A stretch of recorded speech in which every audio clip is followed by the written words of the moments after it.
Yes. Thank you so much. Hopefully you can hear me now. I am very excited to be here. I just want to thank you, just the entire community, MCRM, and specifically my brother Whittingham, who has known me since birth.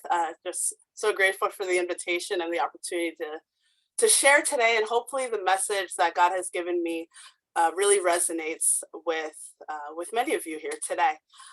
So I've entitled this message because of that letter, and I want to pray to begin and then get into it. Let us pray.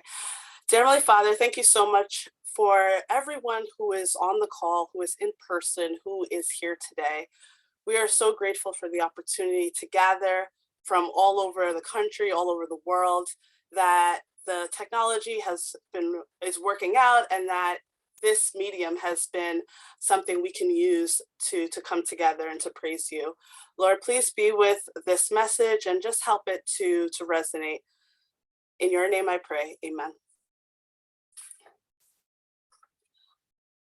Because of that letter is the title, and as we go through the message today, that will stick a little bit more, or you'll see where I came up with that. But the theme is next level. This is the theme of the year that MCRM has chosen. Everyone has been focused on this idea of constant growth. And when I heard that was the theme, I loved it. I thought, yes, I'm always looking to get to the next level. I'm always someone who likes to learn, who likes to try to gather as much knowledge, as much personal growth, career growth, spiritual growth, anything growth. I'm trying to achieve that. And so that concept, that idea, that theme really resonated with me. But as I thought about it more, I reflected on some experiences I've had in my life, and specifically over this past year. And the question came to mind: what happens if you are trying to reach that next level? You're doing everything right, or you feel you're doing everything right in order to grow, and things don't work out the way you've hoped, or don't work out as you've anticipated. What happens when challenges arise?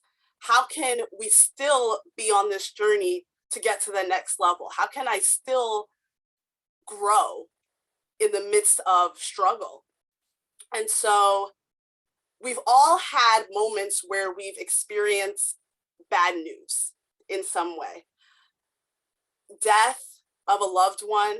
Just this past year, I learned Spanish a couple of years ago, and some of the years that I worked as a teacher, I actually worked as a bilingual chemistry teacher, specifically to the Spanish-speaking population in New Jersey. But as I've moved to Austria and I'm now improving my German, I was worried that my Spanish was falling by the wayside. And so I found a Spanish teacher online, a wonderful teacher. He had, many years of experience, like 30 years of experience as a Spanish teacher, and he was based in Nicaragua. And we would meet on Zoom, and each week just practice conversations. We would talk about politics, we would talk about history, just, these academic subjects in Spanish. And it was a way for me to keep my Spanish and to constantly improve.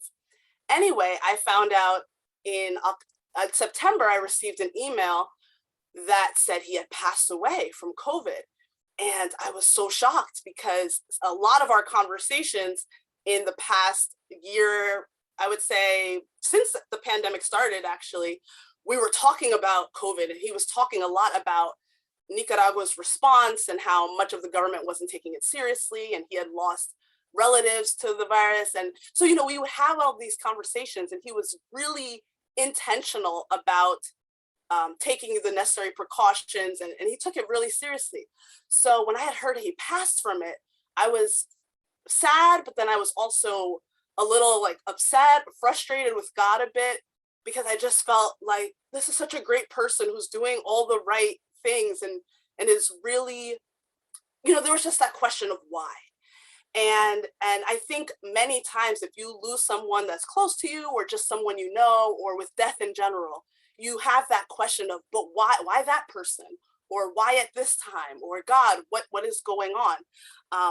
So that is, definitely an example of bad or unpleasant news.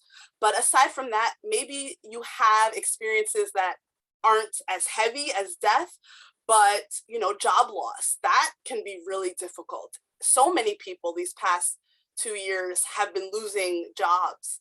um, Divorce, a lot of marriages have been struggling in the midst of in this pandemic. And actually, right when quarantine started in the very beginning, people who lived a very comfortable, husband and wife working outside of the home, now they were together all the time. And there were a lot of people who experienced some challenges in their marriage from that.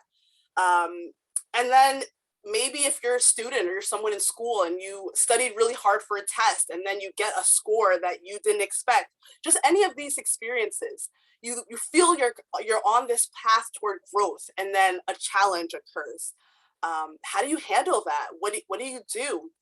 And I was reflecting on my own experiences of unpleasant news, from the death of my Spanish teacher to a job, um, firing, rejection, no, not rejection, firing that I experienced in my third year of teaching. And it was the letter that I received. And I want to read you the letter, because this letter was a turning point for me at that time. And the school, I had worked there for 3 years. It was my third year, my tenure year. And all my experiences with the students, from what I saw, were positive. And every time the principal had observed me in class, he had given me positive feedback. Observations were positive. So I was very surprised at the end of that third year where I received this letter. Dear Antonia, based on evaluative criteria observed and submitted in written form by the school administration and our director of curriculum, you are herein informed that you will not be offered a contract for the 2014-2015 school year. This is a performance-based decision that I believe is in best interest of the students. And it was signed by the superintendent. And that letter was a really trying and devastating moment for me, given my background. I was always in school the student that, worked really hard. I was that kid in 6th grade that cried because I got an A in physical education and I was trying to get an A plus. Like, I was that kid. I was the kid who in high school, my senior year, I went to the guidance department crying because I was ranked 6th in my graduating class and I felt I was supposed to be ranked higher. And I still remember and there were, 400 students in the class. And I still remember the guidance counselor looking at me and saying, I wish I were ranked 6th in my graduating class. And it was this moment of, okay, Antonia, relax. But, I was this person that, always was trying to do everything the proper way. And I liked school and all of this. So I never imagined that I would ever be fired from a job. It was really a turning point. And I think looking back, that was the best thing that could have happened. And I don't want to say that if you lose a family member or, I would never say that's the best thing necessarily that could have happened. But I will say God has an amazing way of taking those challenging moments in our lives and using them to get us to the next level and really taking us on this journey of growth. Looking back now, I'm so thankful for that letter. I think of the scripture that I had in mind for today, taken from Habakkuk chapter 3, verse 17 and 18. Habakkuk chapter 3, verse 17 and 18.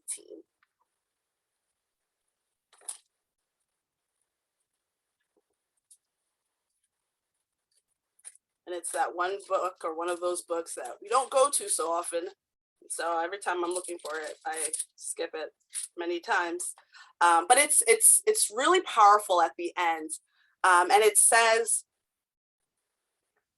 though the fig tree may not blossom, nor fruit be on the vines, though the labor of the olive may fail, and the fields yield no food, though the flock may be cut off from the fold, and there be no herd in the stalls, yet I will rejoice in the Lord. I will joy in the God of my salvation. I find this verse, these two verses to be so powerful, because verse 17 sets this stage, this setup of, though the fig tree may not blossom, nor fruit be on the vine. So though bad things are happening, though challenging moments are occurring, in verse 18, yet I will rejoice in the Lord. I will still rejoice in the Lord. I will joy in the God of my salvation. I will still have joy. I will still rejoice, even though these things are happening.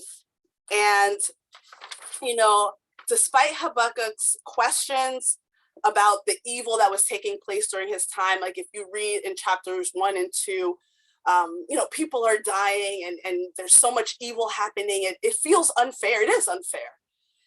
He still concludes that book with these words of praise, with this faith that I don't know why this is going on, or I don't know why God hasn't stepped in, but I know that I serve a just God. And at the end of the day, I can joy and I can rejoice in the God of my salvation. And that's something I try to think about and keep in mind in these trying moments. Trials grow us, and God never leaves us, no matter what. Trials bring us to our knees. You pray so much harder, I feel, when you're going through difficult times. Your prayers, there's some weight to them. They really bring us to God. They can really push us, to force us to go to him, because we often may feel we don't have a choice. And it really forces us to plead, to connect with, to talk to God. Another verse I wanted to look at is Matthew 6, verse 33 and 34.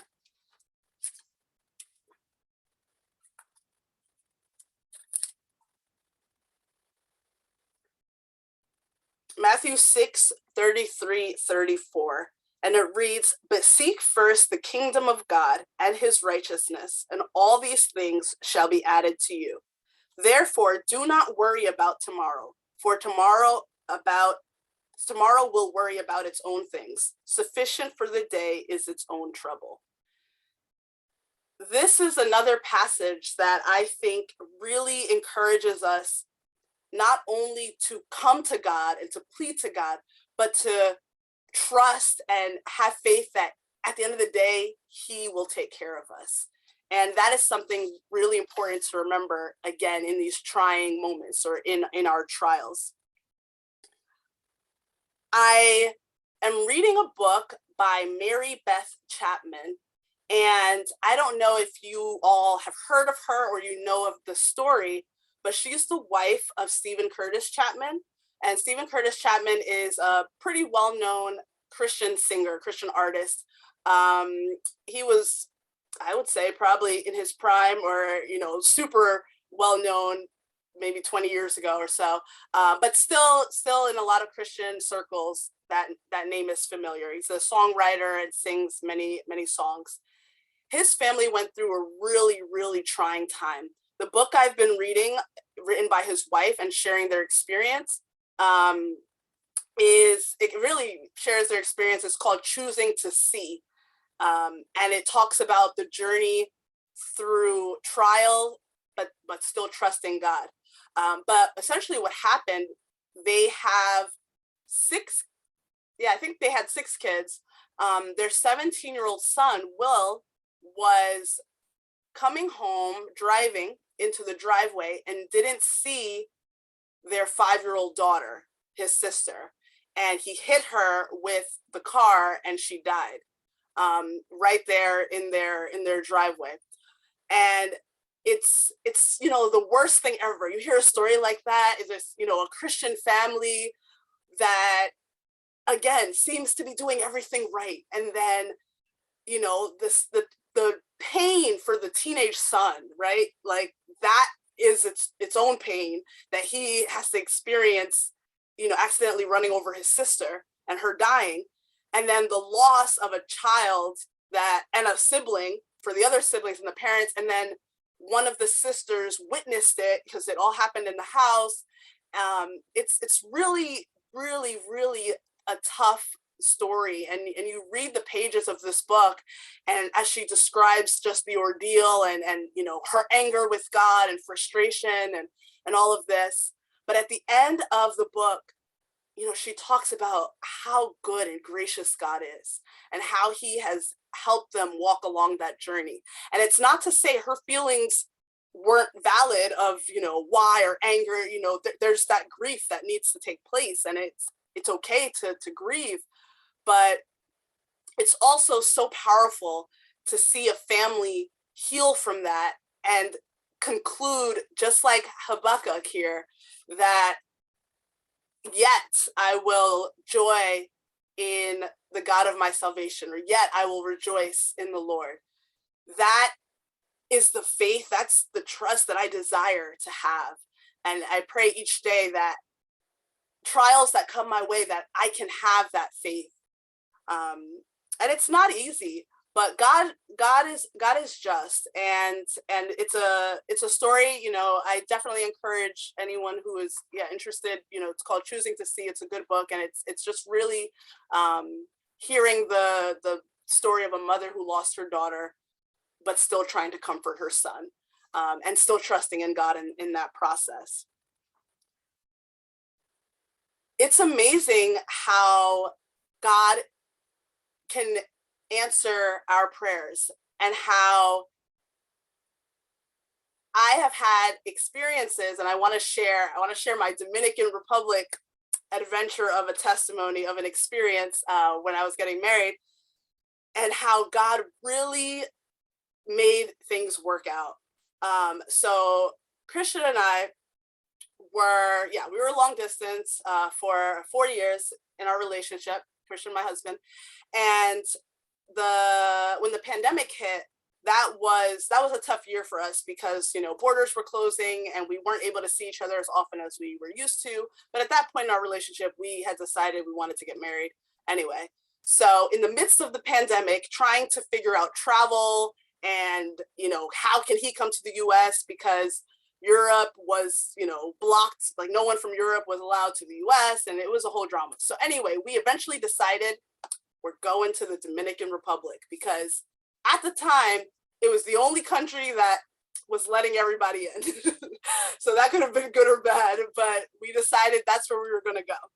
And so then we're trying to figure out, okay, how do we get married there? If we get married in Dominican Republic, our marriage license will be in Spanish, but his native language is German, mine is English. When we want to do all the bureaucratic things to get my residence permit, it might get complicated. We'll have to get the marriage license translated. So we Googled and researched and found out that Utah was doing Zoom ceremonies because of the pandemic. So we said, great, we will do a Zoom wedding ceremony while in the Dominican Republic and get married in Utah, technically. And so that's what we did. So we were in communication with the county clerk in Utah, and everything was all set to go, working out, and we were going to meet in Dominican Republic, and we'd be there together, but we would log on to Zoom, the county clerk would be logged on, and then our families would log on to Zoom, and we would get legally married that way. And then we would do the celebration with family and friends, a bit later. So that was the plan. So that was great. That worked out, and we were so grateful that we were able to figure out this whole Utah wedding thing. But the journey to the Dominican Republic took a lot of turns we did not expect.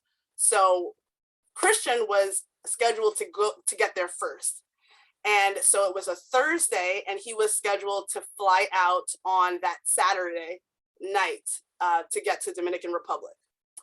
But on Thursday, found out that all the flights from Austria and from most European countries to Dominican Republic were canceled because pandemic, people, they were just canceling the flights. So he said, no, how's he going to get there?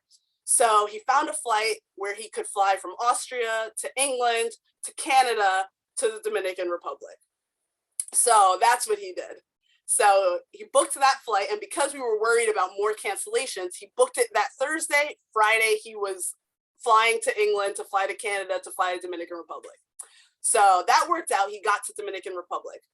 So he was there on Saturday. I was still in the US. On Sunday, the next day, we were talking on the phone, and he's telling me that his stomach hurts and he's not feeling that well. So I said, maybe you should rest and, maybe it'll go away. And he said, oh, okay, well, I think I'm just going to take a shower and, that'll relax me. So I said, okay, sure. So Sunday we're talking. He tells me he's going to take a shower. He's in Dominican Republic. I'm in the US. Okay. Monday comes. I haven't heard from Christian since our Sunday conversation. So Monday comes, and I am wondering what's going on? Where is he? I haven't heard from him. This is weird. But I think, okay, maybe he's sleeping because he wasn't feeling well. So maybe he went to sleep, and, that's why I haven't heard from him.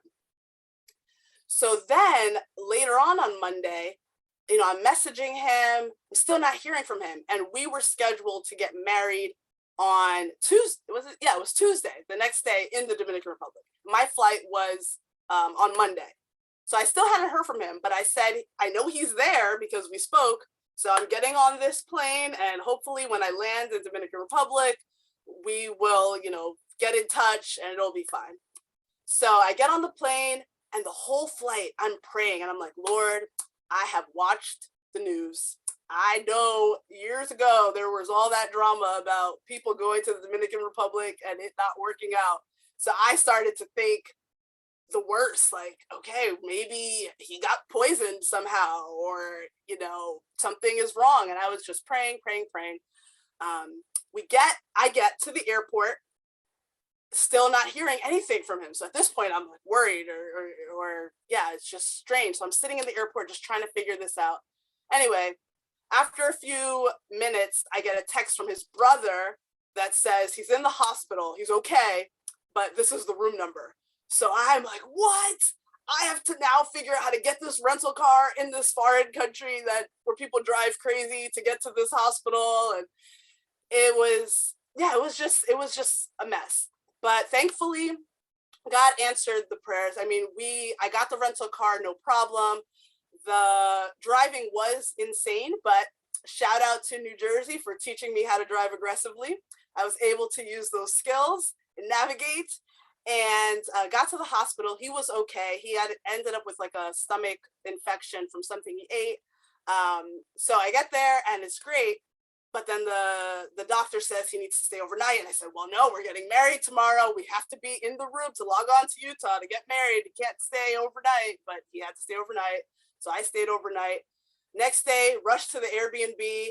We got to the Airbnb, logged on to get married in Utah, in Dominican Republic, 30 minutes before, we got to the Airbnb 30 minutes before the ceremony.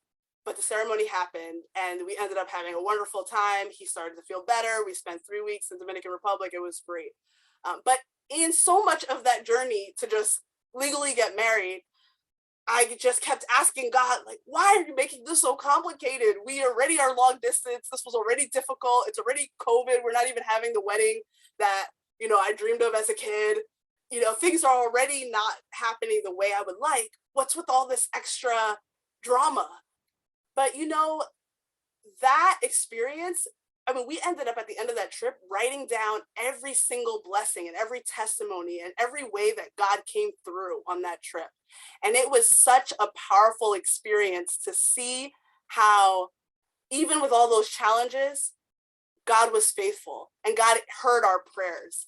And so even when things are going difficult, even when it feels that this is unnecessary, I'm doing everything right, I'm trying to take my personal growth, my spiritual growth to the next level, and Satan is dropping things in the way. God doesn't leave us. God does not forsake us. He will see us through. And that was a huge lesson that we learned in that experience. And then a few months later, we got to do a small in-person, but also virtual wedding with family and friends. And that day was perfect. No hiccups, nothing. It was great. So God really, really came through for us. I have so many different testimonies, I could go through, but I think it's just important for us to remember how Habakkuk ends chapter 3. I think that verse is just, though all these things are happening, yet I will trust, or I will joy in the God of my salvation. That is the key to experiencing true growth and really taking it to the next level, really leveling up. One more testimony I want to briefly share was our recent search for a house. So we're living in Austria. We were living in Vienna. We had an apartment in Vienna, a very small studio apartment, very, very cozy there.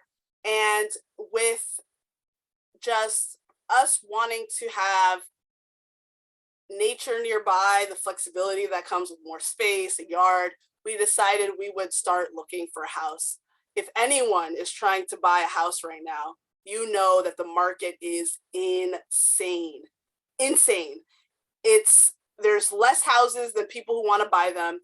People are marking up the prices. It's just insane. It's insane. So if you, so I know so many people who have been saving to get a house, and they saw the houses in the range that they could afford, and now those exact same houses are $100,000, $200,000 more than they were. So it's crazy, but we decided this is something that we would like, but we also want to stay within our budget. We also want to be responsible. And so we just said, we'll pray about it. Let's not pressure ourselves. Let's not run around. Let's just pray. And so we prayed about it, and we casually were looking. When we found the house we ended up buying, we said, okay, that looks in our range. There's some work that needs to be done, but we're open to work because we like that. We like the location, and we like that it's in our budget. But we want to be very prayerful, because for us, we also, if we get a house, I have the idea of hosting people, of, seeing it as a ministry opportunity, of, especially in these neighborhoods, an English language group turned Bible study, turned potluck. I have all these ideas. And so we really were prayerful about what would be a good location and where could be a good space for that. So we were praying, and when we found this house, we just said, we'll just pray about it. And we continued looking, but it's amazing how God can really answer prayers, or really show you. We met the neighbors. We decided, let's just meet neighbors to see, is this even a neighborhood that could be good? Because another thing is, we're in Austria, and there's not many Black people in Austria. People ask me all the time, oh, there are a lot of Black people in Austria. No. So, something in my mind was also, how would people react to, a small Austrian village, and, I'm living next door. But surprisingly, here I find, all my experience has been positive. So that's actually been great. But anyway, we wanted to meet the neighbors and just sort of see. And as soon as we knocked on the door, they, came out. It was an older couple in their 80s. They were so excited. They said, oh, our young people moving next door. That's great. They were telling us they've been living there for 50 years and telling us about their kids. And it was just everything telling us, okay, God, this is a place that we could live. And so yeah, so long story short, the lawyer, things went well with the lawyer, the sellers, things just went so smoothly. And that is just so uncommon currently in general in this housing market. So it was just such a blessing. And so even in the midst of challenges and trying times, um, on the flip side, God is just constantly answering prayers, and God is caring for us. And even when things seem impossible, He can make it possible. And so, going back to the letter, that letter that was such a turning point for me, I want to share that I cried that day.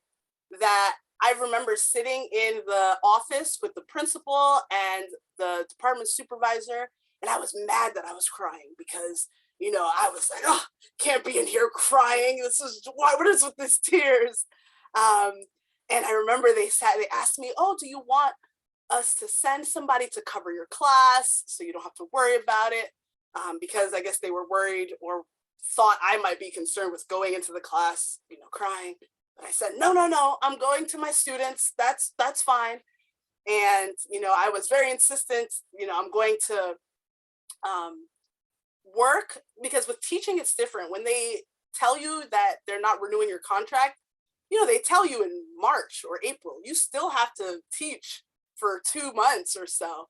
And so a lot of my coworkers at the time, they thought I would just give the kids worksheets or, put movies on every day. They expected me to fully check out. But I didn't, because, I like, I want the students to learn chemistry. My life goal is to make people love chemistry. It's not always successful, but still the goal. And so I have continued, and that in and of itself was a testimony. Coworkers were coming to me surprised that I was after school working with students, asking me why. And when I left, so many of them, wished me well, and it ended up being a very, very meaningful experience. And I'm grateful for that letter, because of that letter, I actually went to a new school where I became a bilingual science teacher and became fluent in Spanish. Because of that letter, I ended up in a graduate program that ultimately led to a role as a department supervisor. Because of that letter, I gathered a varied K-12 experience in my 10 years of teaching in the US that I would not have gathered had I stayed at that first school. Because of that letter, I know that nothing is impossible for God. And this year, when I moved to Austria, the first few months, I was just doing online tutoring and teaching for companies in the US.